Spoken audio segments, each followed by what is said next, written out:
Welcome to the Pivot Point Podcast, Strategy for Change. Today, we're diving into one of my favorite kinds of stories, the kind that reminds us that change doesn't always come easy, but it can redefine everything about how we live and lead. My guest today is Robert Esposito, the driving force behind U.S. Relocators, a company that's helped countless people move their lives, not just their furniture. But what I find even more inspiring about Robert's story of movement and transformation is, like so many of us, he hit a point where something had to shift, where the way things were just weren't working anymore. And it was in that moment that he began to see his life work and purpose in a completely new way. Robert, thank you for joining me. I'm really looking forward to hearing about your pivot point in your life, that moment that changed your direction, and maybe even how you saw yourself. So let's start right there. When you think back over your journey, what was that moment that really became a pivot point for you? Thank you for having me, and it's a pleasure to be here. I think the biggest moment for me that was a pivot point was when I realized I would write the book, and it was to help people, but it was one of those things where, like, my partner, I had done like a TED Talk, a published speaking event, and my partner was inquiring why I was doing it. And I said something to him that, maybe I can only say to him or a few other people. I said, I'm not sure yet, but, I'll know in the future. And when I said it, he said, what do you want to be an author or something? And I was like, no way. And I'm not one to lie, but it was like my brain said something that my body rejected. And I was just like it totally made me think, wait, did I just lie to him? I don't lie to him. And I didn't lie, but I guess subconsciously, thinking about it now, it was an untruth. So essentially, you had a mindset that kind of shifted. So there was a cognitive shift. Where were you back then in your life? You a young adult, midlife? Where was that as far as your time in life? That was recent. That was the last 2-3 years when I decided to write Nobody Move. I guess you could say I had many over my career, but when I was younger, I made a huge decision not to go into the local 3 electrical union when I had the opportunity, and instead I borrowed $4,000. I bought a box truck, and people thought I was a genius for doing that, but it turned out well for me, so thankfully. Yeah. So what was it like with people around you, and were you getting support or were you getting resistance or reaction? Were you in this alone? Was this vision yours? Did others see it? Because that's what tends to happen to people. A lot of listeners will be able to be inspired, obviously, from hearing some of the things that you might have gone through, maybe some self-doubt, some frustration, some fear. If you can encapsulate some of that, what was going on at that time that made a difference for you to do what you did? So as far as my career went, I had thankfully reached a place where I was comfortable, and, I didn't feel that ego pressure to keep building. I had built beyond, although I always dreamed of no limit, I had built beyond the place that I ever thought I would actually be. And I'm not going to say I wasn't excited anymore, but that hunger and passion maybe not there. And I was looking around at the industry, and I saw some pain points that I wanted to address that weren't being addressed. And I wanted to put a voice to them. And if it was only for my clientele and it was on a small level, I was doing it for me, and nobody really kind of paid attention to it in the very beginning. And what happened was another moment. I had went out to lunch 3 weeks before I was self-publishing it, and a chance lunch the next day, the guy I was at lunch with surprised me and said, he had talked to somebody, which wound up leading to a book deal and a movement. So it kind of was once the momentum got behind it, then it's just been absolute focus and passion from there. That's impressive, because not many people are ready to self-reflect and then train or teach others about what their journey was like. And then there's a lot in it, and listening to your book and hearing some of the things that you've gone through in your life, it seems like you've been through a lot. Is there anything that stands out that would be really inspiring for others to hear? I've always paid attention to what's going on in my life, and I kind of joke that if, in my late childhood, early teens, I was wise beyond my years, by my mid-20s, I was in that senior stage where I had lost a lot of my close friends. And one stands out, the first one that died tragically. And for me, there was a lot of people involved in that were at the scene when it happened, and others that were 15 minutes away, which I was. And all of the people that were there passed away within in 10 years, and all the others are extremely successful.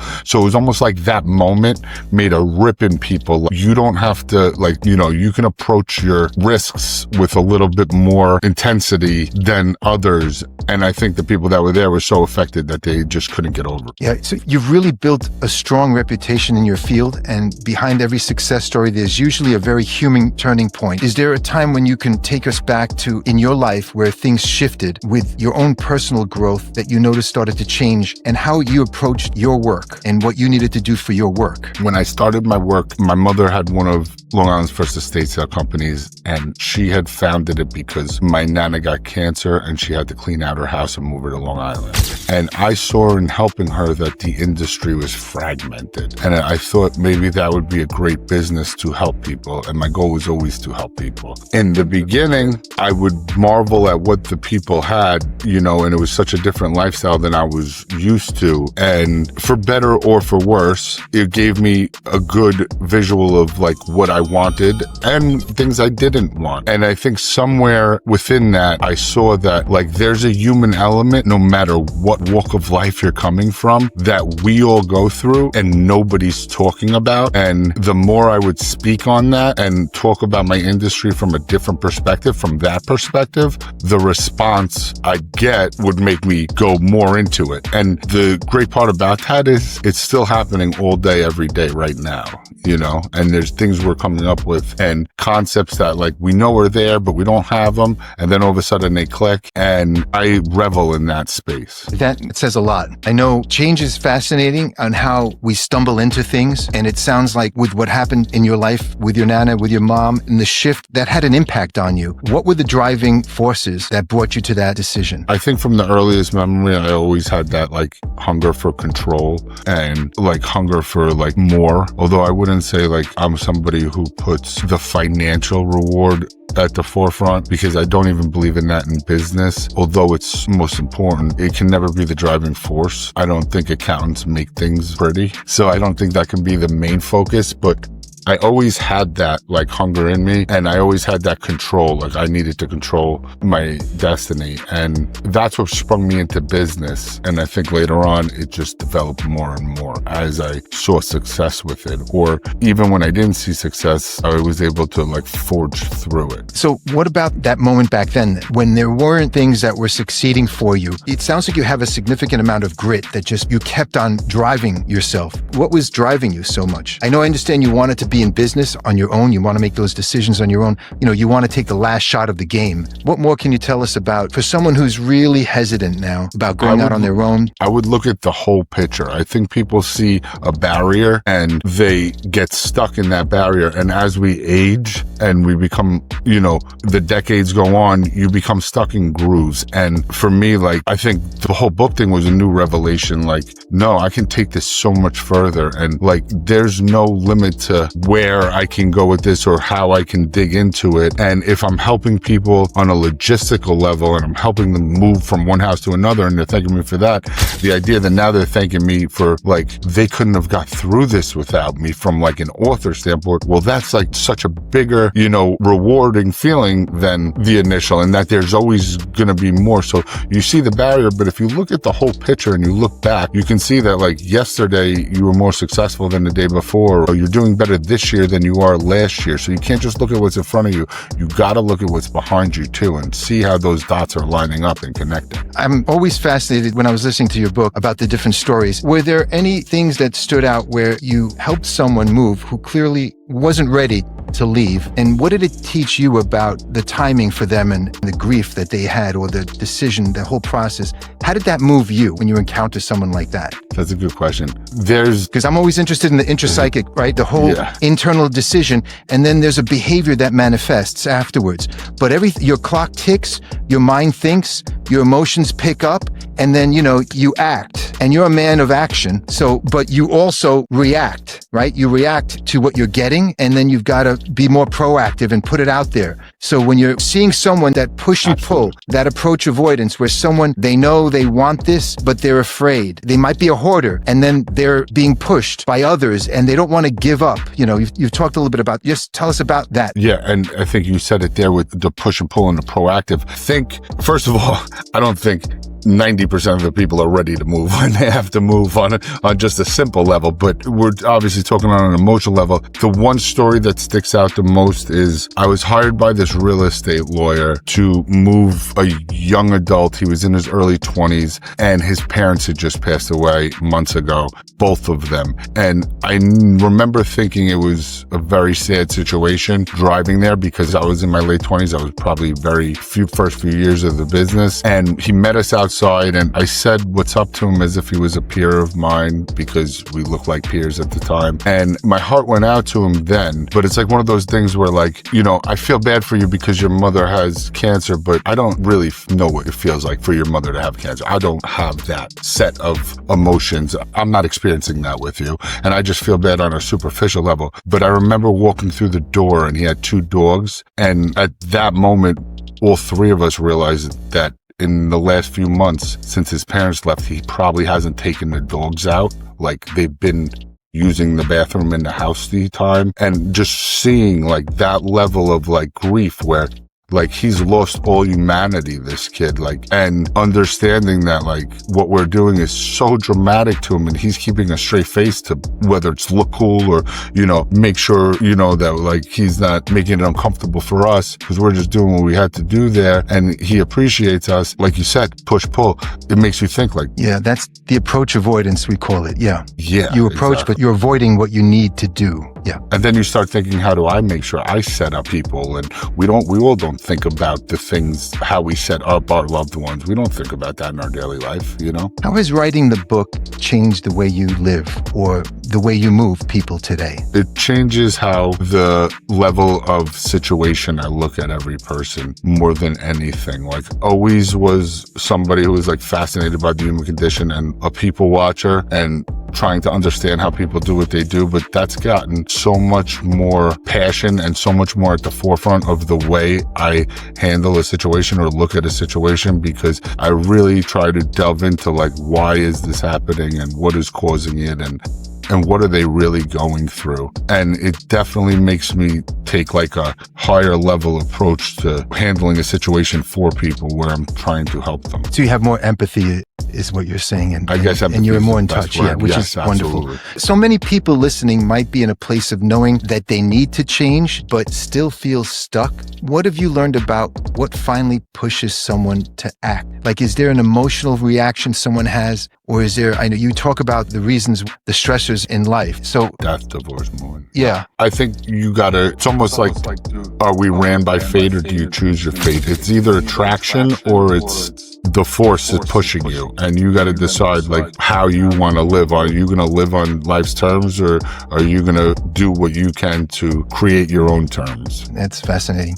So if you were able to talk to the younger you many years ago, that might have been held back for some reason, inhibited, what would you recommend? What would you tell that younger you? Now that you had all the experience, if you had an opportunity to educate and to guide yourself. I think the biggest thing would be to obviously educate yourself. I'm not saying like on a school level, on a self-education level as much as possible. And your gut. I think people are hesitant to rely on their gut. Yeah, because it's always right. It always knows before you know. And you waste so much time, you know, making sure, but really, you know, the whole time. That's an important aspect there. I'm glad you mentioned that. What did you learn about yourself that you didn't know before from years ago? What did you learn about yourself in even writing the book or reflecting on your life? Because here you are, you're presenting what you do. It's so informative and instructional for everyone. What did you learn about yourself that you didn't expect to? There's things I talk about that, like, I don't think people talk about. I don't think they go to the dinner table or like go out with their friends and talk about like what they're really going through. And that's scary because they could so benefit from hearing each other, like in all aspects of life where you go to like a support group, but the moving or clearing out your family home, like those emotions don't come up at the party. And I realized by hearing other people talk about like my emotional intelligence or my empathy, like you said before, like funny or not, I'm used to hearing against my emotional intelligence. And now people are like, you know, praising me for it. Yeah, stay with your emotion. Yeah. Yeah, exactly. Yeah, so course, yeah. It's pretty eye-opening for me to hear that. Was there a moment when your work and your personal growth kind of intersected where you changed how you do business, where personally and then professionally you kind of said, I need to make a pivot. I need to make a change here? There were multiple times. I think going from actually physically working to saying like, hey, I could save, $150 by working today, but I'll lose X amount of dollars not going on the estimate.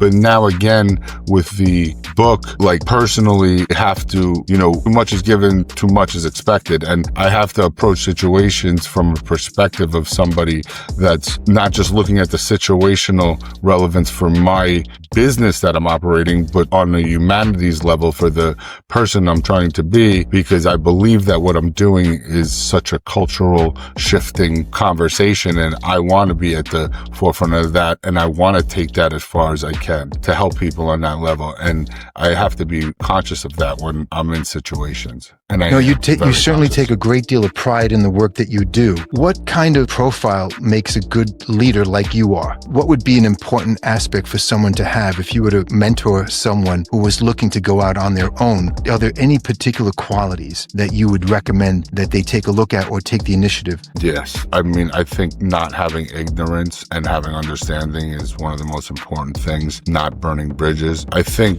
ultimately, like, the greatest business owners are the visionaries and the enforcers, the ones who are doing it and, are imagining it. But I think most of all, taking advice from everybody, whether it's good or bad, is the most important thing. And you can sit and take advice from somebody where you want nothing they're telling you, but advise yourself on what not to do, and being able to differentiate that is very important. If you can, because you're a manager, you're an owner, but you are seriously a leader of people. Because you have a crew, they've got to do their work. You've got to inspire, you've got to motivate, right? So what differences have you seen in our youth, the Gen Z or the millennial kids? And how different do you have to be? Because you're a Gen X person like me, and you were probably raised by a baby boomer. And what's that like now for you to manage and lead the young people who might have a different mentality or mindset?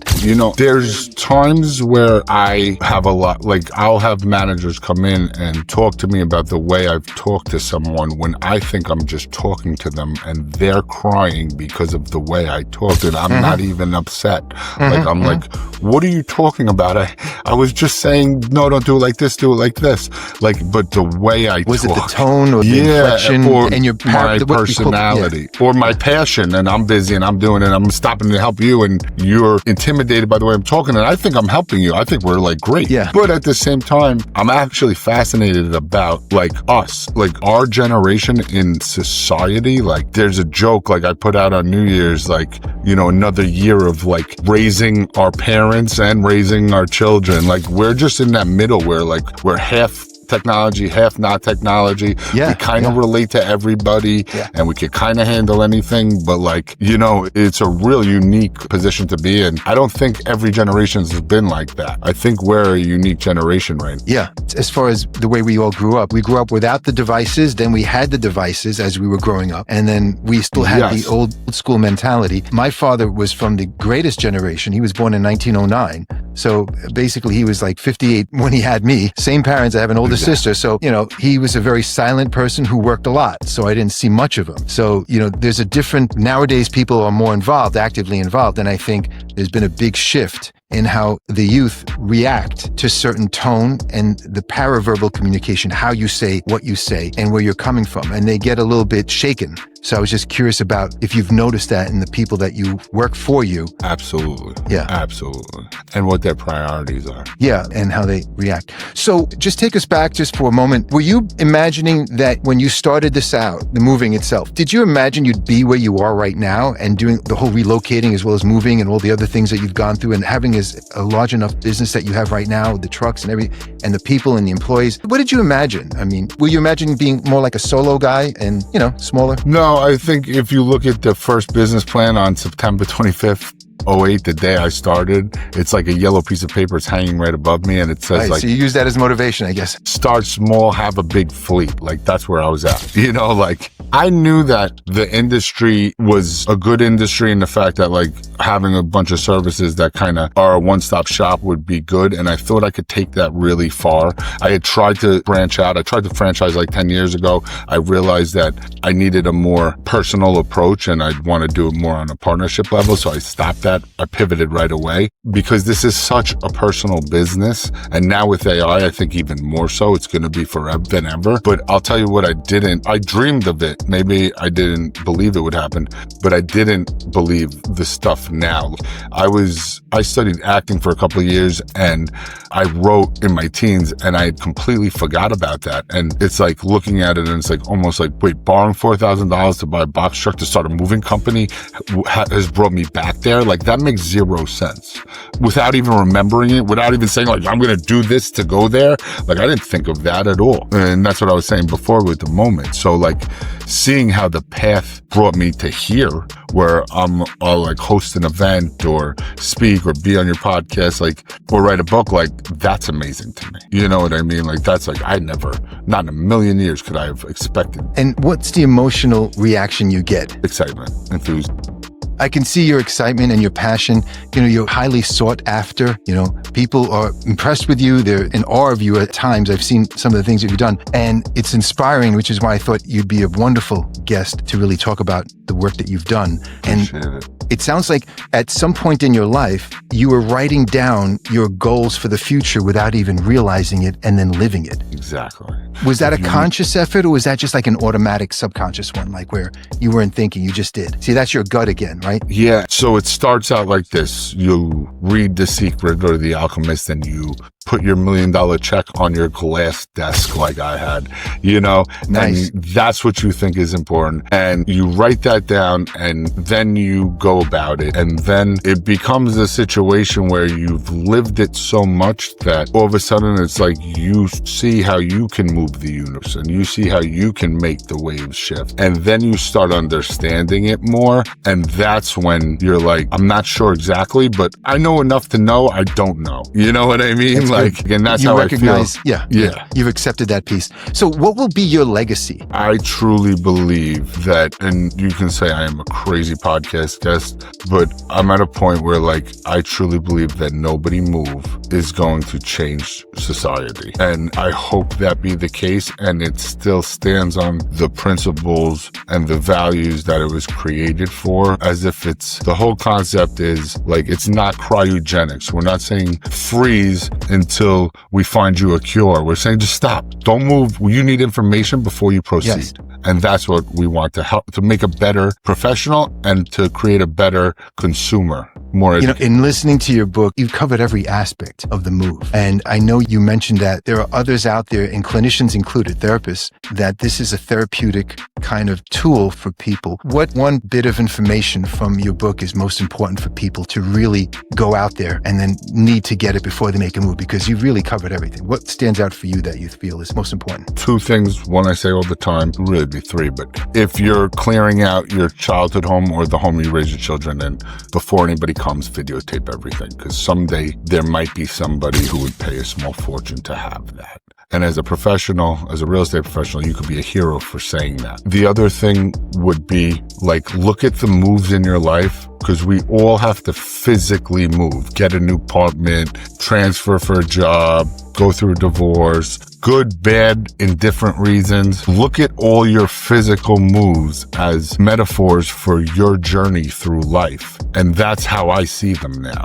Completely. I think you'll be more settled with going with it and dealing with whatever grief you're dealing with through the bad ones, because it's got to become a new beginning. Whether it's good or bad, it is a new beginning. Very well said. I fully support that. That's wonderful advice for others. Before we break up, anything you want to tell us about yourself personally or your business that stands out, that's really something that you are proud of or want others to know? For me, I've been in business 19 years. I understand how awards go, or like the Better Business Bureau, like with the book and stuff, like if you get an international book award, like that to me, it doesn't mean anything. But now I'm seeing like a stranger approach and saying how it absolutely couldn't have gotten through whatever they were dealing with without it. And like that is the space I want to live in. And I'm kind of playing right now with this concept of like living in a space where the imaginable that is undescribable possible becomes a reality. Meaning like, I'll think of an idea, I'll explain it to my marketing video genius, meme maker, and then I see him create it, and then it hits people, and I'm like, that is the greatest space to live in. Like, wow. That's where I want to work, you know? That's wonderful. You have other plans down the road. I'm recalling some. You have other plans as far as other books to write, or is that still in the making? Or Absolutely. Full force. And before we break up, what stands out then that you feel others would, if you give me one or two or three things who want to start their own business and have that approach avoidance reaction where they want to, but they're nervous, they're afraid. They want success, but then they start sabotaging their success. And as a successful business person as you are, an amazing leader and educator really with the books you've written, what can you tell someone who's really reluctant but wants to, but is like waiting to just leap and fly, but they're nervous about that, things that are holding them back? What kind of one, two, or three things would you recommend? So my initial plan to write a book was going to be a business book,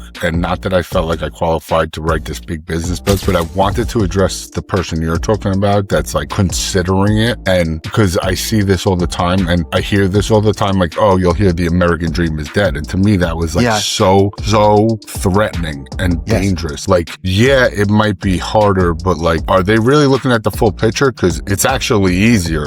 Imagine if you had to look something up and you had to drive to a library and ask what the Dewey Decimal System is. Yes, well said, yes. Like, look at it both ways. And I think the bigger part of that is know who's giving you the advice. Yeah, don't let the naysayers, twist the way you're thinking about it. Yeah, you're referring to, with regard to, because most of us are programmed to be cautious and careful and more negative, and we tend to be glass half empty, and you're trying to really emphasize that there are many opportunities out there, and be careful who you speak to, but speaking to someone like yourself who's been there, and this is what really drives what you're doing, and what I'm looking to bridge is to bring to listeners someone who's didn't give up, found what they wanted to do, followed their plan, pivoted along the way, had emotional struggle, had, of course, the economic struggle that goes on for the last 25 years. We're all familiar with that, kind of a recession and all the things that have happened. And there's a belief in oneself, right? And you certainly had that in yourself. And then there's blinders that we have to keep on our, like a horse running around the track. In order to win, you've got to ignore that negativity or those naysayers that are just going to bring you down. Were there any particular people that were positive, that were motivating and encouraging, either mentors or somebody that, even if it was a public figure, anyone in your life? Yeah, my one main job was I worked at Vincent's Clam Bar, which is like a extremely popular restaurant, and both owners were two brothers. They were absolute mentors. They would sit down with me if I asked questions, and today I'm actually partners with one of them. We own buildings together, and they've always just been a guiding principle and mentors, and also obviously like heavy into like audiobooks and like the Steve Jobs, Elon Musks of the world, and Shark Tank people and all that, but also just a local person that is in the local networking group. Like, I've always fed off of them too, and if I could take a piece of what everybody's doing good that I see, well, how powerful would I be, if I'm a piece of 100 people? And I think a big thing to say about what you're talking about right now and asking about is, like, I've reached a point where I say something absolutely crazy and I don't get a big reaction because people believe it. Yes, yeah. So on the outside, you think, okay, that resistance is gone, but I could tell you with nobody moved, yes, I'll say something and they're like, yeah, he's probably going to do it. Like, they've seen it because you have the credibility. But the bigger, like, naysayer part and the bigger resistance does come. Like, it comes in different ways than when you're just starting out, and it's maybe smaller, and it's an uncle telling you, well, why are you doing that? And yeah, so it's always there. Do you find family to be more negative or overprotective or reluctant or nervous for you over the years, or just, Yes, I do. What is it about that? Yeah, what do you think? I think it's a gift and a curse. Yeah. I think a part of it is they want to see you do your best, but they also want to, make sure you're not going too far. But there could also be jealousy or missed opportunity on their part. I think a lot of times people look at people and they say, something, oh, you can never do that, because it helps them feel more comfortable about what they didn't do in their life, and you got to think about that when I'm glad you mentioned jealousy, because that's the impact that most people, when they're giving that advice, the one receiving it doesn't recognize it that way, but there might be a thread of jealousy there as well, even with close family. Yeah, things definitely, you hear the circle get smaller and you're like, no, never. And you think you're the same, or you identify the same, but the world don't identify with you the same way. I want to just get a better picture of the people from the restaurant that you know that are close now. What's it like sitting down with them and listening to them, and what impacts you emotionally when you listen to them? I mean, I don't think they've ever given advice that was not absolute gold, and they still live by it today. I think it's a form of grounding because, now that I'll work together with one of them, where the way they operate will take you down to reality, but in your best interest, that'll beam you right back up. Success. So you feel really supported and you have a high level of respect, admiration, and trust. Absolutely. And that's the significant factor there. And Absolutely. You recognize that they're coming from a caring place. I know paperwork's important, but at the same time, you don't ever want to be in a partnership if you need paperwork. If you can't just do it on a handshake, you shouldn't be partners to begin with. Stop the conversation. Of course, there might come time where the paperwork's necessary, but it can't be needed. That's great. Robert Esposito, can't thank you enough. Nick, this has been a real wonderful learning experience for me, for our listeners, for the Pivot Point Strategy for Change podcast. I'm Nik Michael, and I'm looking forward to keeping in touch with you and really wanting to use the knowledge that you've provided us and really put it out there. And everything you've said is really just so important, I think, for us and for the people listening, for those listeners. So I can't thank you enough, my friend. And I look forward to hearing more great things from you and to hearing more about some of the things you're going to be doing down the road. Perhaps we'll get together again and talk about the new things that you might be putting out, more books or anything else that you're hosting or things. I would absolutely love to. Thank you. I appreciate you having me. Great. Thank you again. Have a great evening. Bye-bye. You too.